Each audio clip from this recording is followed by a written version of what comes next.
Hello there, and welcome to Everyday Magic Live. Yes, there we go.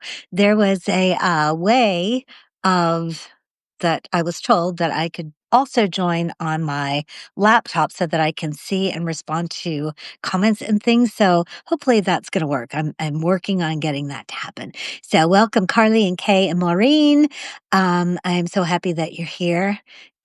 Please share any questions that you have in the comments, even if you're watching the replay, because this is a place for conversation, for learning and growth. And while this is very much a travel publication and that a lot of the things that we talk about are about travel, really, travel is the vehicle. What we're really about here is experiencing life and broadening your horizons and opening your mind and opening your heart and broadening your viewpoint and your perspective and being able to see and experience and love life in a different way. And travel happens to be the vehicle by which I explore and I teach. And this beautiful journey can look like anything you want it to look like. Doesn't have to look like selling everything that you own and taking off with just a backpack like I did. You can do it that way. You can do it with even less than I have. You can travel without shoes, which is something that I'm going to share with you today. Or maybe you have more means and you can stay in luxury hotels. The ways in which you can experience the world according to your wishes and your means and your skills and the things that you want to do and the things you love are literally endless. So, there was a whole lot of response to last week's live, and I'm going to get to some questions about courage and money and confidence and bravery and things like that. And also today, I want to share about my first stop, which was at a place literally called Cacao Magic in Costa Rica. So I said that I just picked a spot on the map and headed off. And that was not exactly true. I had originally, when I first conceived of this notion, I had planned to go to Guatemala because there is a magical place there, an volcanic lake called Lake Atitlan. And the lake is so giant, it looks like the ocean, and it's surrounded by little villages. Most of which don't even have roads built to them yet. So there are no cars there. So when you go there, there are little tuk-tuks for getting around, but mostly everybody is on foot or on bicycles. And I have an adversity to cars. And, I have a longing for that, but I've been there. I lived in Guatemala for 3 months in 2008. And so it felt like a cop out to just start my journey somewhere that I had already been and that was familiar, knowing that I had so much of the world yet to see. So I changed my mind and I started thinking, and I needed to do some dental work. So that went into the equation, and I wanted to ease myself and my family into this transition by not going too terribly far right away, not getting into a completely different time zone. And I had a friend who had recently moved to Costa Rica. So all of those things added together, and Costa Rica became my first destination. So that's where I headed. If you missed last week and don't know about this journey, I just turned 60. I've been traveling for about 20 months. I've been in 10 countries, and I'll put a link to last week's video so that you can go and catch up if that pleases you. All right.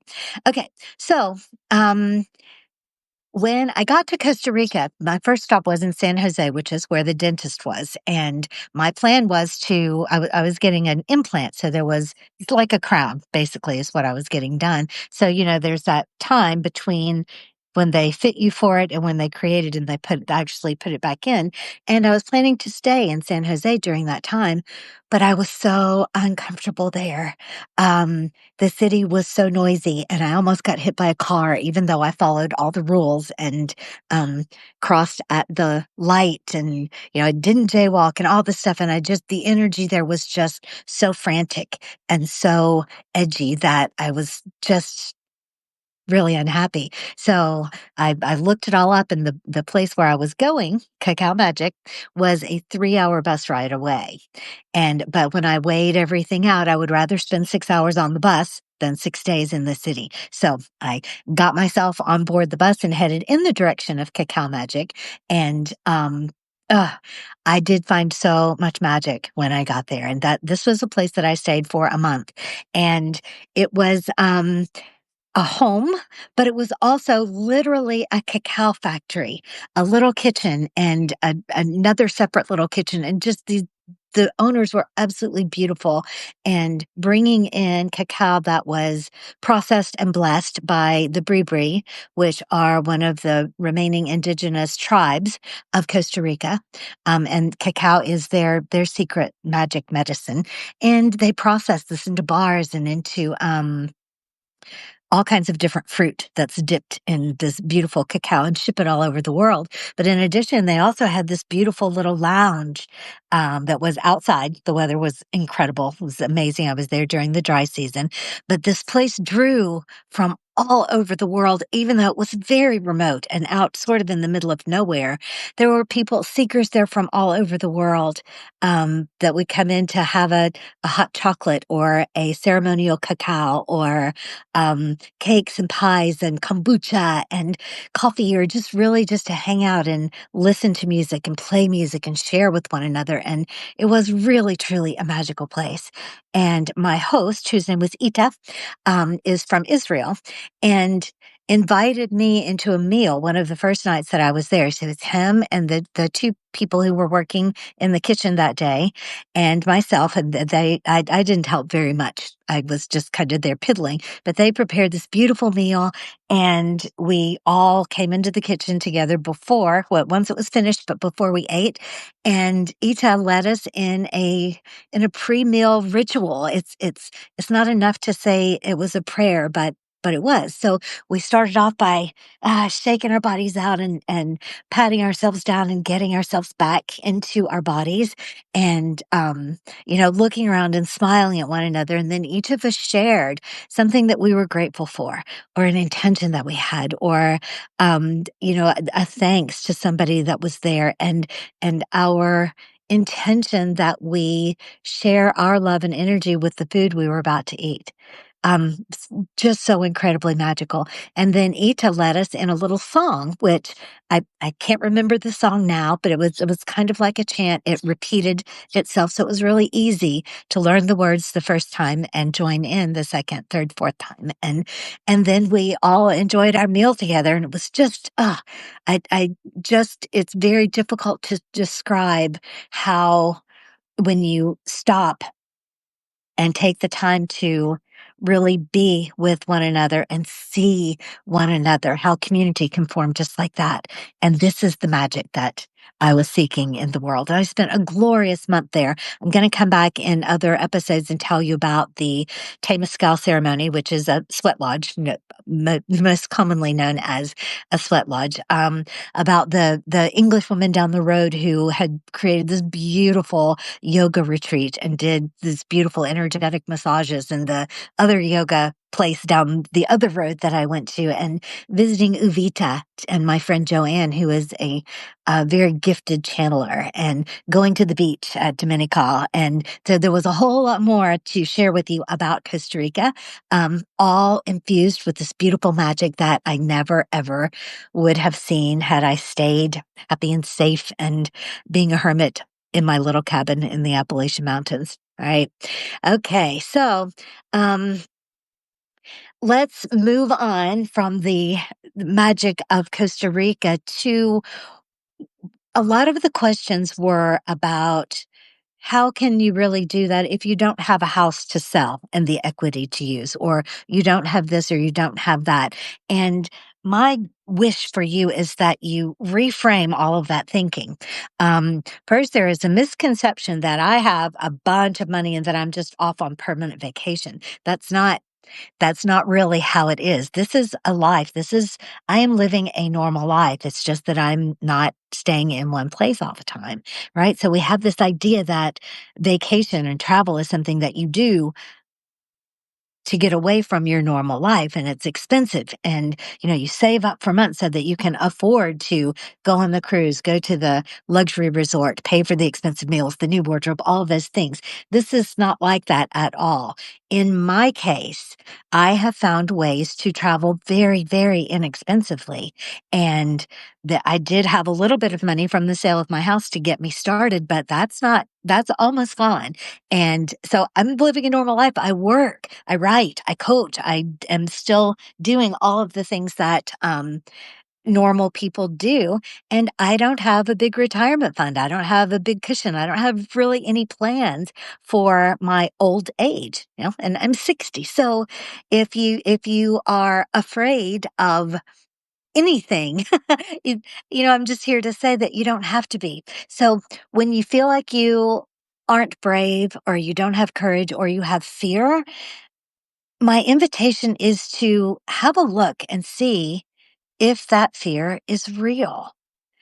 Because if you have been influenced by what you see on your television screen to believe that the world is crazy and mad and dangerous, it's a lie. That's not what the world is like. The media gives us what we'll pay, what we want to see, what we'll tune in for. And that is gloom and doom and drama and terror and fires and murders and all of the bad things that happen in the world, which are a teeny, teeny, tiny percentage of what actually happens in the world. So, first of all, identify your fear and figure out if it's friggin' real.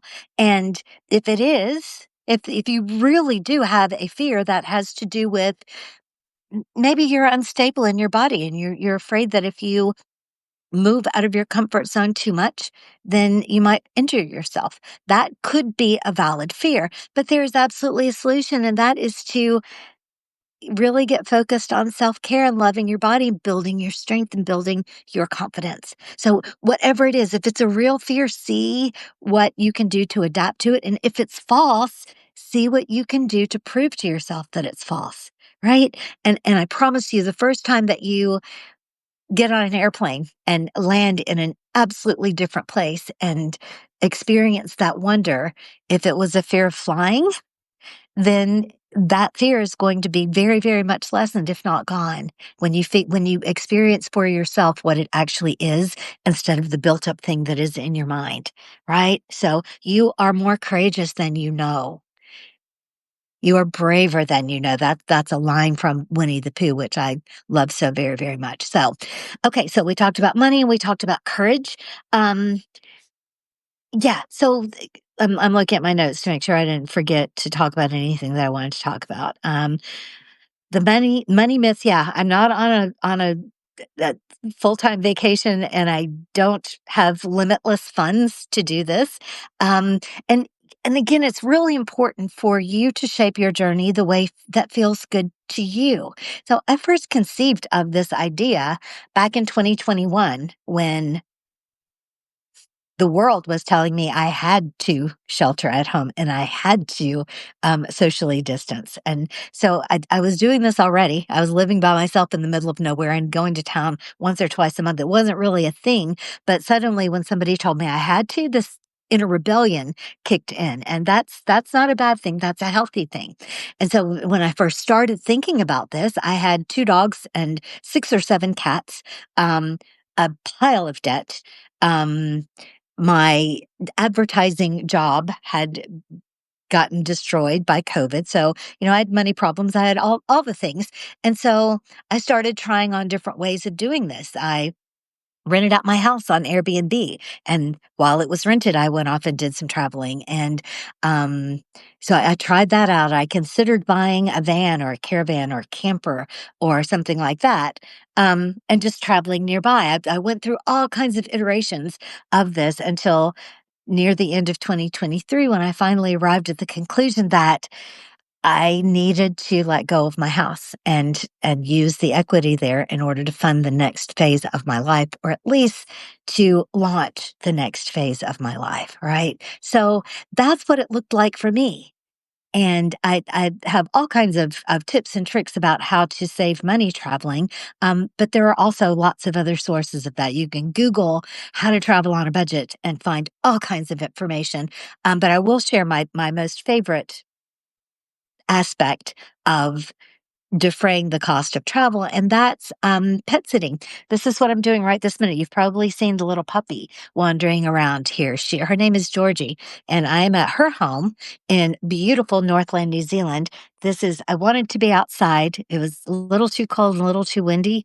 So this is as close as I could get us to being outside, but you can see how absolutely beautiful this is. And this is Georgie's home, and her mother is off for a couple of months doing her work, which is taking people to swim with whales. And she's just an amazingly wonderful, incredible, beautiful, like minded soul sister that I would not have met had I not engaged in this trade of pet sitting for people. And the app that I use the most is called Trusted House Sitters. And I'll put a link somewhere. It's free to join and look around. And this is something that you could experiment with. You could go and pet sit somewhere nearby, drive an hour or two or half an hour and just experience something that's a little bit different than being out of your own neighborhood, right? And get your feet wet a little bit at a time.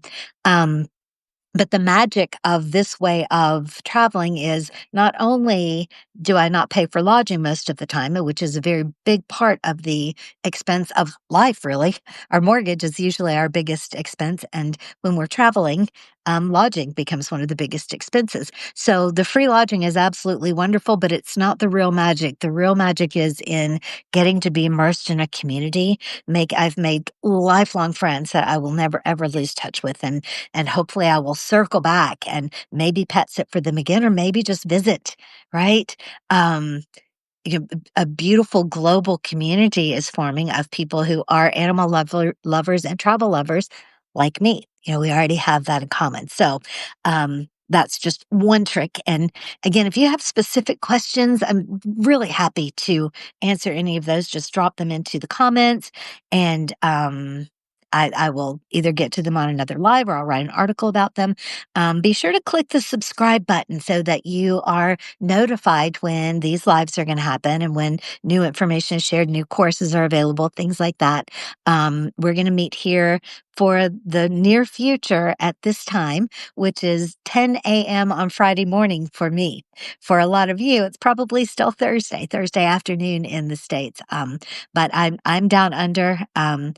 Everything in my world is the opposite of yours, where it's about to be spring, or it's about to be autumn where you are. It's about to be spring where I am. The spring equinox is coming up in just a few days, and so yeah, and see again that this is another magical experience that I could never have had unless I brought my body here and planted it on the other side of the earth and experienced what it feels like to do this, to be among the Maori, among the very unique and beautiful and friendly people in this village, in this island. So I'll tell you more about that later in the journey. In the meantime, look around. There's a link to go over to a different section of Substack where you can see ways to work with me.